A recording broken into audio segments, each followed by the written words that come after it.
오늘 우리가 읽은 본문 말씀은 이제 올 한 해 우리 교회 사역 방향을 보여주는 본문이라고 할 수가 있습니다. 강대상 뒤에 보시면 작년에 이제 붙어 있었던 그 그림은 떨어지고 이제 새로운 그림, 올해 표어가 적혀 있는 그림이 붙어 있죠. 올해 표어가 뭐냐면 그리스도 안에서 회복하는 교회입니다. 우리 다 함께 한 목소리로 다시 해보겠습니다. 다 같이 시작. 그리스도 안에서 회복하는 교회. 우리가 회복은 사실은 우리 힘으로 하는 건 아닌데요. 우리 힘으로 하는 건 아니고 하나님의 능력으로 가능한 것인데 우리가 힘을 조금 보태야 돼요. 우리 노력을. 그런 의미에서 회복하는 교회로 이렇게 표어를 잡았습니다. 앞으로 몇 주간 이 사도행전 2장 말씀을 가지고 말씀을 나누려고 합니다. 그래서 이 사도행전 2장 말씀을 살펴보면서 우리가 올 한 해 회복을 해야 될 것이 무엇인지를 조금 깊이 묵상하는 시간을 가지려고 합니다. 근데 이제 오늘은 첫날이고 성찬식이 있고 아이들과 함께 예배를 드리기 때문에 좀 서론적인 말씀으로 좀 간단하게 말씀을 좀 나누려고 합니다. 그리고 이제 다음 주하고 그 다음 주는 오늘 본문 말씀을 중심으로 해가지고 올 한 해 우리 교회가 어떠한 방향으로 회복을 소망하고 달려가야 되는지에 대해서 함께 좀 구체적으로 묵상하는 시간을 가지려고 합니다. 미국의 저명한 심리학자 가운데 빅토르 프랑클이라고 하는 분이 계세요. 근데 그분이 유대인인데 2차 대전 중에 우리가 잘 아는 그 유대인 나치 수용소 아우슈비츠에서 지냈었던 경험이 있는 분입니다. 이제 그분이 그곳에 있었던 경험을 배경으로 해가지고 밤과 안개라고 하는 책을 쓰셨어요. 근데 그 책에 보면 그분이 그 수용소에 들어가서 살았음에도 불구하고 살아남게 된 이유를 설명하는 내용이 나옵니다. 어떤 얘기를 하냐면 본인이 이제 그 수용소에 들어가가지고 몸도 약해지고 또 이제 그러다 보니까는 언제 그 가스실로 끌려가가지고 죽게 될지 알 수 없는 그런 상황까지 이르게 됐대요. 몸이 점점 약해져서. 그런데 이제 어느 날 그런 상태에 있다가 문득 든 생각이 뭐였냐면 자기가 체포될 때 자기와 함께 체포된 아내에 대한 생각이 들기 시작을 했대요. 그러면서 이분이 생각한 것이 비록 자신이 굉장히 힘들고 어려운 그런 상황 속에 있는 것은 맞지만 내 아내도 나랑 똑같은 상황 속에 있을 것이고 내 아내는 여자이기 때문에 이 상황들이 더 견디기 힘들 텐데 라는 마음이 들기 시작을 했어요. 그래서 이분 생각이 내가 우리 아내도 지금 이런 고통을 겪고 있는데 내가 아내 때문이라도 이 모든 고통을 감수하면서 잘 지내야 되겠다 이런 마음이 들었다는 거예요. 그래서 비록 자신이 이제 몸도 좀 약해지고 언제 사실 가스실로 잡혀 들어가게 될지 그래서 죽을지 알 수 없지만 갈 땐 가더라도 내가 아내를 생각하면서 견뎌야 되겠다 이렇게 생각을 했대요. 이제 그분의 얘기는 본인이 그런 마음을 가지고 있게 됨으로 해가지고 결국은 가스실까지 가서 죽게 되는 상황이 벌어지지 않고 그 수용소 과정을 잘 마치고 나올 수 있었다 이렇게 소개를 합니다. 그러면서 그 책에 상당히 의미 있는 이런 얘기를 합니다. 그분 이런 얘기를 하세요. 우리가 살아가면서 힘든 고통의 순간을 지내야 할 때 누구든지 좋으니까 사랑하고 있는 사람의 이름을 마음속으로 부르면서 그 사람과 함께 고통을 나누어 가지면서 살아보라 이렇게 얘기합니다. 그렇게 살아가는 사람의 이름을 부르고 마음속에 가지고 있게 되어지면 내가 굉장히 힘들고 어려운 그 상황 속에서 예상하지 못한 힘이 나와서 그걸 견딜 수 있게 해준다. 이렇게 그 책에서 얘기를 합니다. 현대인들은 사실 여러 가지 이유 때문에요. 감옥이 아닌 감옥 생활을 하는 경우가 참 많이 있습니다.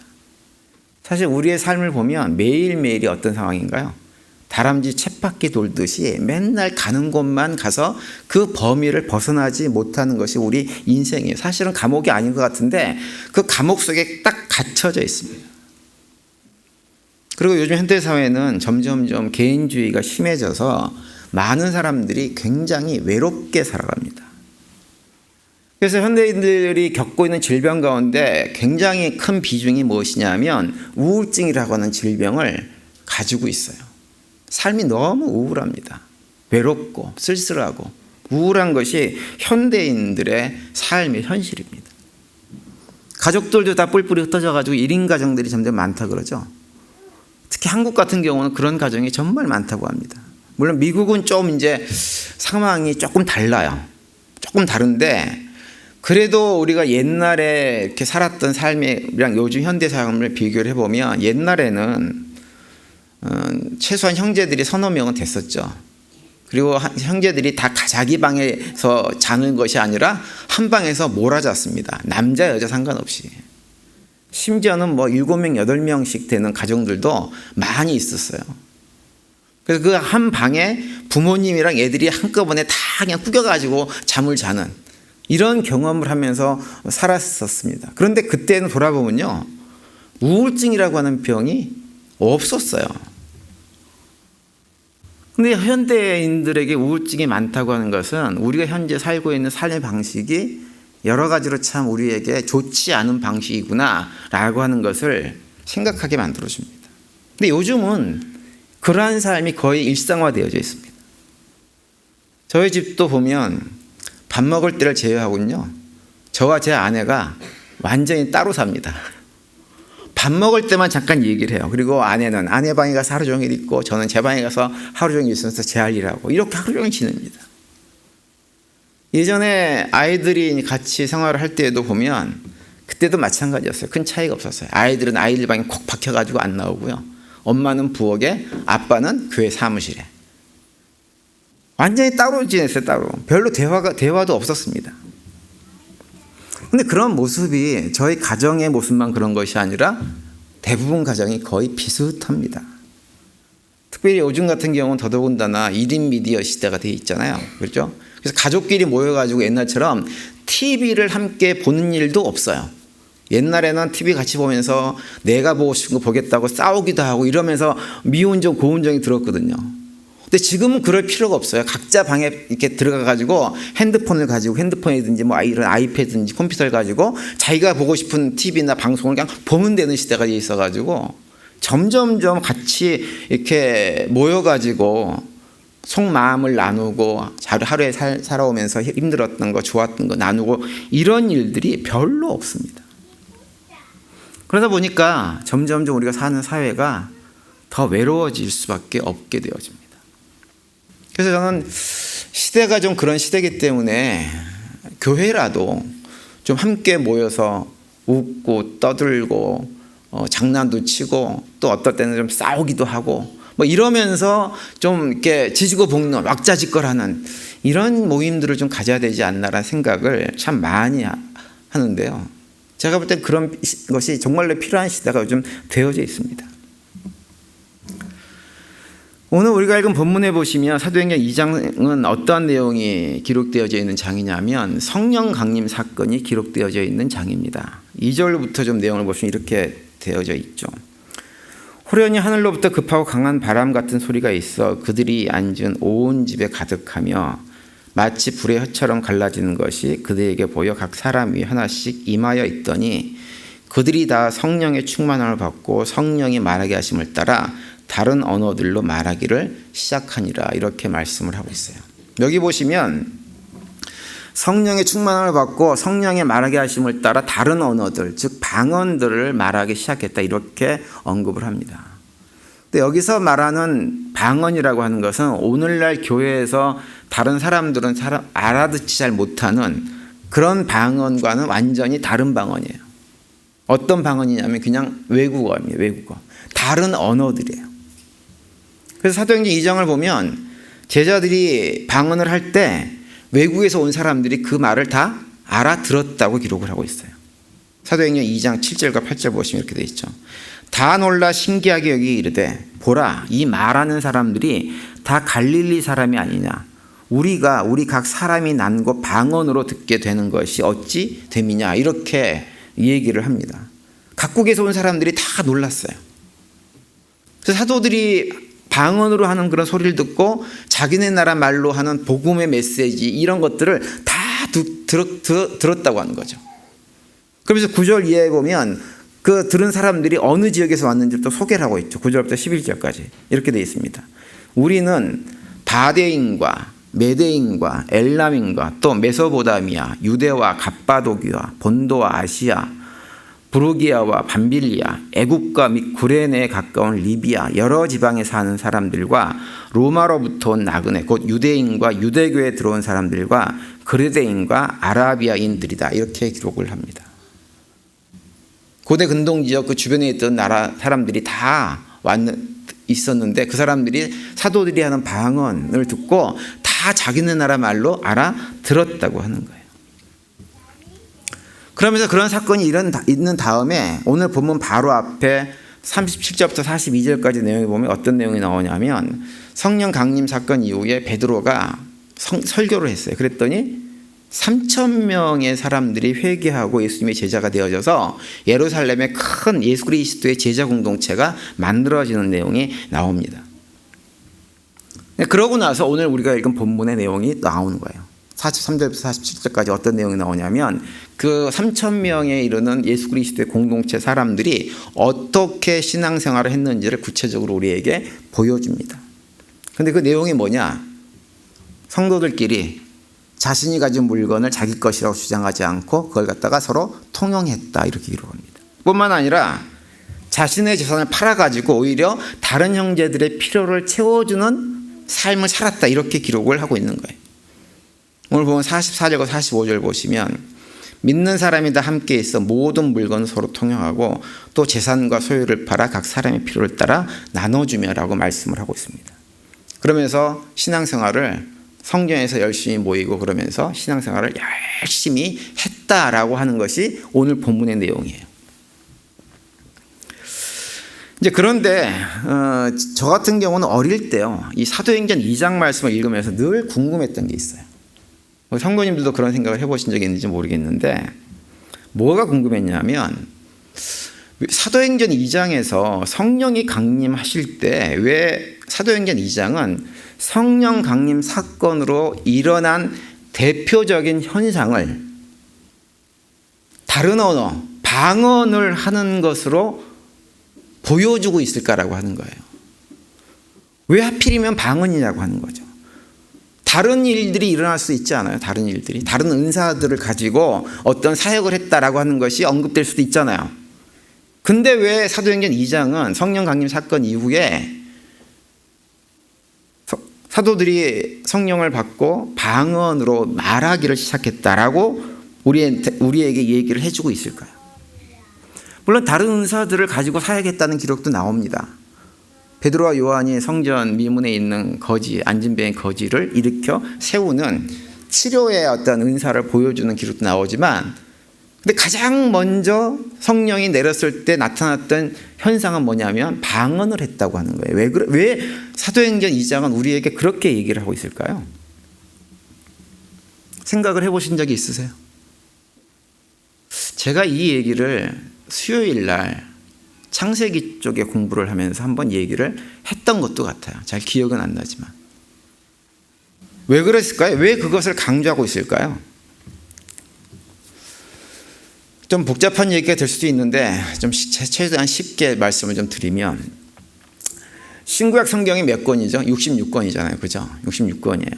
66권 중에서 구약을 보면 구약은 처음에 모세 오경부터 시작해가지고 역사서, 뭐 시가서, 예언서 또는 선지서 이렇게 구분이 되잖아요. 그죠?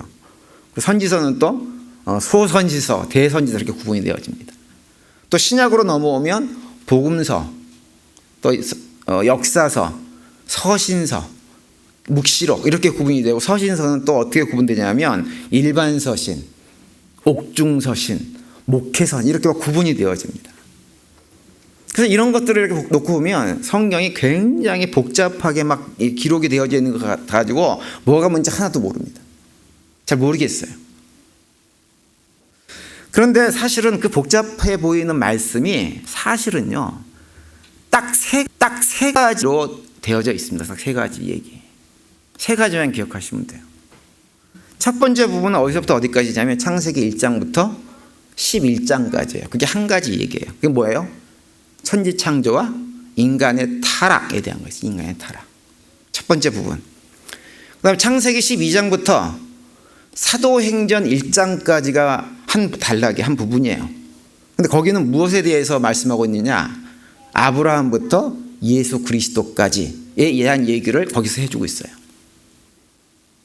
다시 얘기하면 아브라함을 불러서 복의 근원으로 삼으신 하나님께서 진짜 복인 예수 그리스도를 이 땅에 보내시게 되는 과정을 우리에게 말씀해 주는 거예요.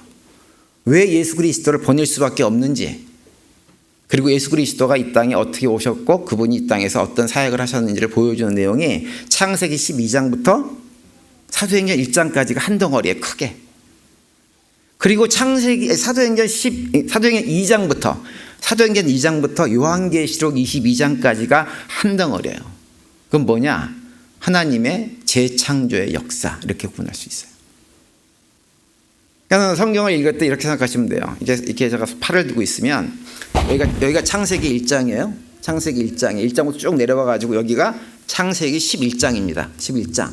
그래가지고 창세기 11장부터 이제 여기서 끝나고 한 달락이 끝나고 여기서 쭉 내려와 창세기 12장부터 쭉 얘기가 진행되는 거예요. 쭉 진행이 되다가 어디까지 오냐면 사도행전 1장까지 와요. 여기까지. 그리고 나서 사도행전 2장 여기에서 다시 시작을 하는 거예요. 다시 시작해가지고 요한계시록 22장까지 가는 거예요. 그래서 성경이 딱 어떻게 되어 있냐면요, 이렇게 되어 있어요.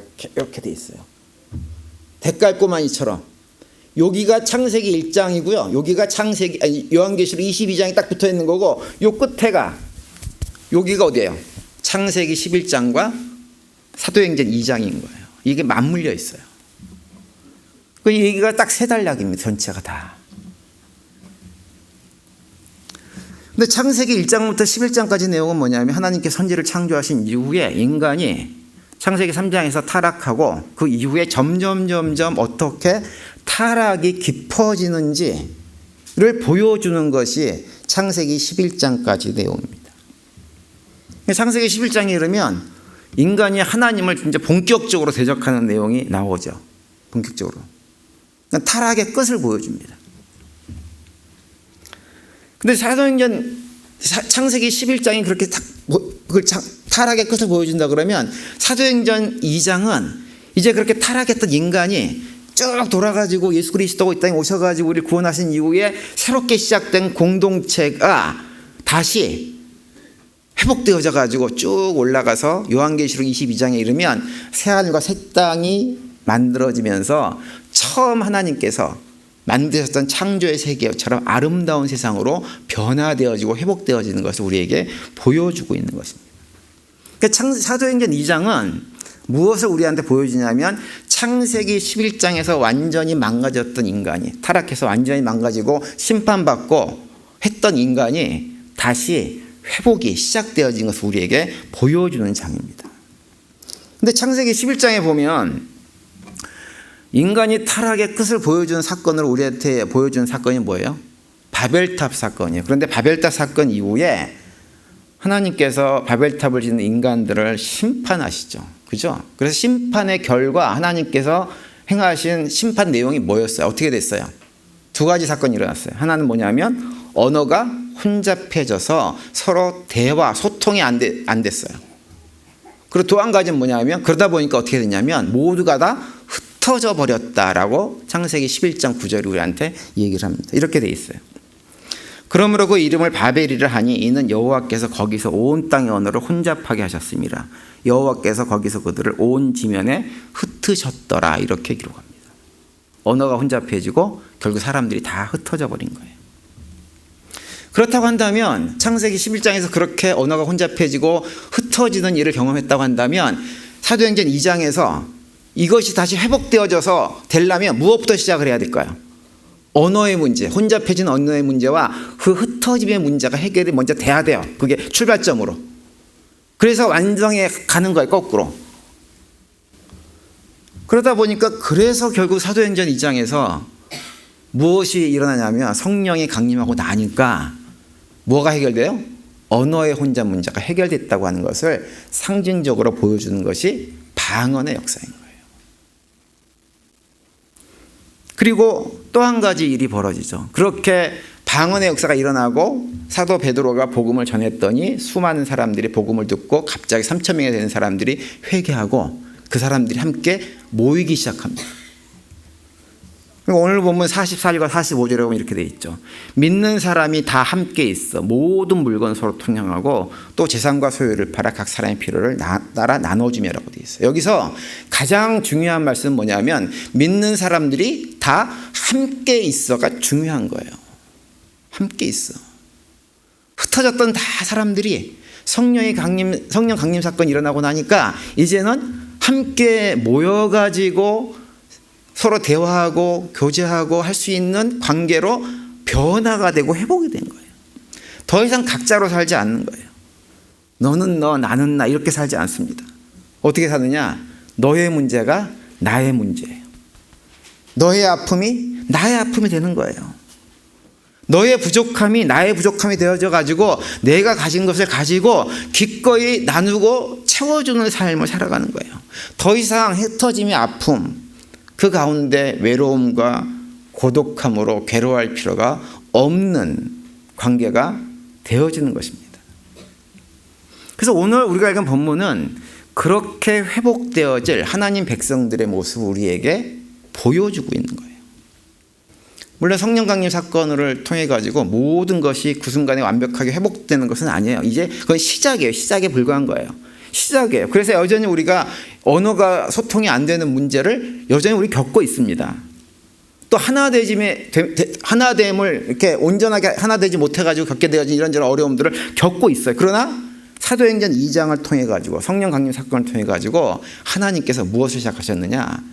다 깨어지고 흩어지고 소통이 안 되고 했던 인간의 그런 죄악으로 인한 심판, 그 과정에 있었던 인간들을 회복시키는 출발점으로 시작을 하시고 회복을 만들어가고 있고 지금 우리가 그 과정 속에 있는 것입니다. 그래서 사도행전 2장의 모습은 그렇게 회복을 시작하신 하나님의 백성들의 공동체가 이 땅에서 어떠한 모습으로 존재해야 되는지를 우리에게 보여주고 있는 것입니다. 근데 그것은 한마디로 얘기하면 무엇이냐? 어떠한 공동체냐? 회복의 공동체예요. 회복의 공동체. 타락한 본성에 이끌려가지고 스스로 고립되고 외롭고 고독한 세상 속에서 누구랑 대화 한마디 하지 못하고 그런 관계 속에서 살다 인간들이 이제는 어떻게 되느냐? 하나님의 은혜로 서로 소통하고 대화를 하고 서로 나누고 섬기고 가까이 있고 하나 되어지는 관계로 회복되어지는, 그래서 점점 외로움 속에 우울증을 겪고 갈 곳이 없고 나눌 대화가 없는 세상을 향해 가지고 빛의 모습으로 존재하는 것, 그것이 무엇이냐면 사도행전 2장을 통해서 우리에게 보여주는 하나님께서 이 땅에 세우신 공동체가 어떠한 모습이 되어야 될 것이냐라고 하는 것을 말씀해 주고 있는 것입니다. 제가 지난번 공동회를 통해서도 말씀을 드렸지만 2024년도를 시작을 하면서 저는 우리 교회가 이 사도행전 2장에 나타나는 성령 강림 사건으로 인해서 일어났던 그 회복의 역사를 경험하는 한 해가 될 수 있게 되기를 전 바랍니다. 성도들끼리 서로 대화가 되어지고 공동체 안에서 서로가 서로에게 힘도 주고 위로도 주고 피차 격려도 받고, 그래서 우리의 신앙생활과 개인적인 삶이 회복되는 것을 경험하는 그런 한 해가 될 수 있게 되기를 간절히 바랍니다. 물론 그 회복은 말씀드린 대로 완전한 회복을 의미하는 것은 아니에요. 완전한 회복을 의미하는 것은 아니지만 최소한 우리가 그 회복을 향해서 함께 노력하는 것, 그것이 우리에게 필요하다고 하는 거죠. 그래서 그런 노력을 통해 가지고 우리 교회가 좀 더 행복한 교회로, 즐거운 교회로, 많은 사람들에게 소망을 주는 교회로 변화되고 성장할 수 있는 그런 한 해가 될 수 있게 되기를 바랍니다. 다만 우리가 그 가운데서 반드시 기억해야 될 것은 무엇이냐면 그런 회복의 역사는 우리들의 노력으로만 되는 것은 결코 아니라는 것을 기억을 하셔야 됩니다. 사도행전 2장에서 보이는 모든 회복은 성령 하나님으로부터 시작을 했어요. 마찬가지로 우리가 경험해야 될 회복도 성령 하나님께서 이끌어 주실 때 시작될 수 있다고 하는 것을 우리가 잊지 말아야 됩니다. 그래서 그 성령 하나님의 인도하심에 기대어서 우리가 감당해야 될 것은 열심히 함으로 해가지고 그 가운데 하나님을 의지하면서 우리가 회복을 경험하는 그런 2014년 한 해가 될 수 있게 되기를 간절히 바랍니다.